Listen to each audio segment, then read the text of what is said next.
You first discover her in Monte Carlo. She's what's called a paid companion for Mrs. Van Hopper, who's quite a sort of brutal, larger-than-life, decadent character played by Anne Dowd. She's incredible.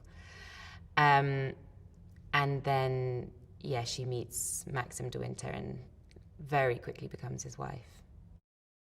Kristen is just incredible. I mean, I was so terrified the first time I saw her as Mrs. Danvers.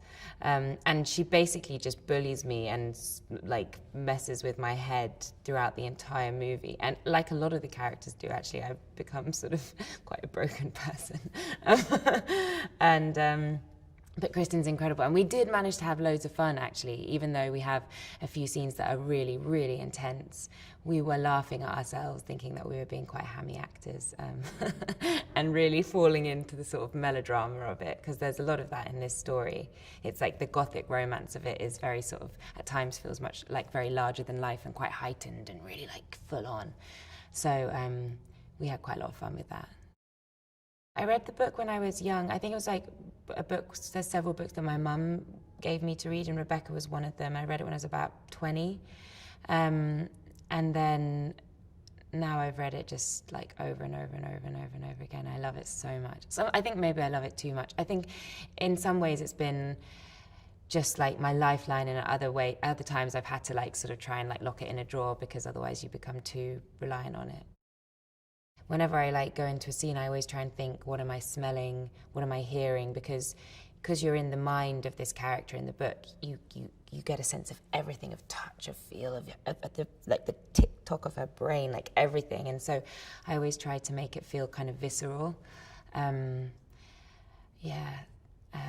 But it is intoxicating. You feel like drunk on these characters and on this house, and on like, you feel the sea, and you feel like the forest and the grass and the flowers. You smell it all. It's really vivid. And I think that Ben Wheatley's done this and has captured that in a way where it almost starts to feel like hallucinogenic, like this like psychedelic kind of like.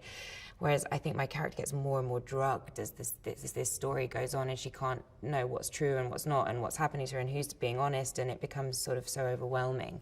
I think he's been capturing that in a really interesting, kind of unique way, very visual. Loads of times Ben's notes to me have been like, more scared, more like, more terrified, and there's just been so many shots where I've just been walking towards doors and like a lot of like slow motion. Like, he's really good at creating that like suspense and that horror aspect of it.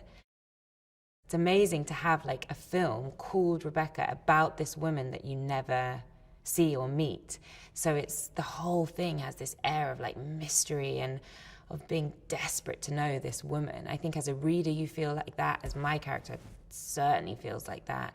You're either drawn to her or trying to escape her like presence that's like, and I think that would be amazing to watch this movie, because for all of us as actors in it, that's something that very much Ben is in control of, like how much that ghost looms over. So it would be really exciting to see.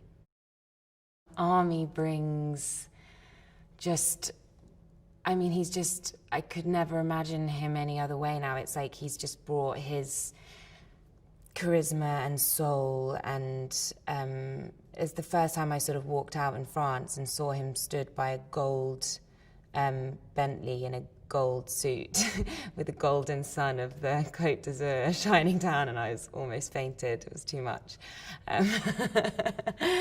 But there's a sort of real vulnerability to him too. I think that he's captured in a real, like, a sense of like longing for everything to be okay, and for like clinging on to a sort of the purity of, I think we've really invested in their love story in a way that I think we've made it more romantic, which was a conscious choice, I think, from Ben at the beginning. He was like, I really want to build up their love story before we tear it down.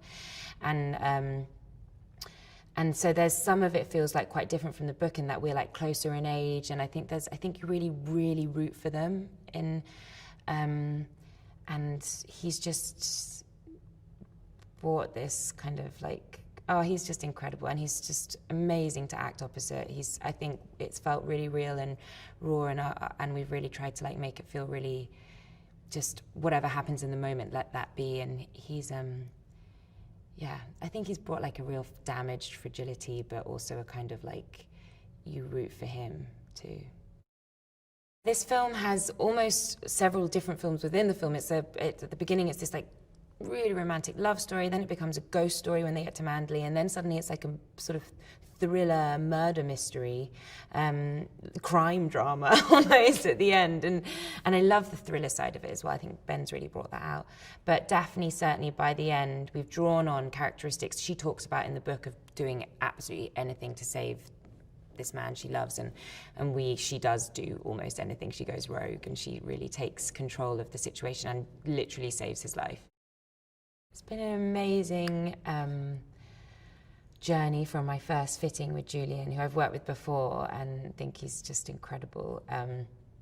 He's literally, my character goes on the biggest journey from where you meet her, where she's like sort of a paid employee in these sort of flannel shapeless suits, and then you see her sort of become a romantic heroine, and then you see her become this lady of this house, and the costumes have reflected that in a way that sort of do half the job for me. It's so detailed and so beautiful and so subtle.